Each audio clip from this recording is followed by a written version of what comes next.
അമ്മാമ്മേ, ഒരു കഥ പറയോ?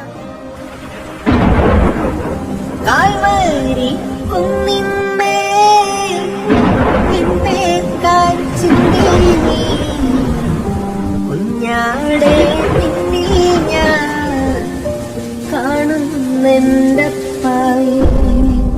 കള്ളന്മാർ നടുവിൽ തേജസ്സായി പൊന്മുഖം ആയിരം സൂര്യനെ വെല്ലുന്ന ശോഭയെ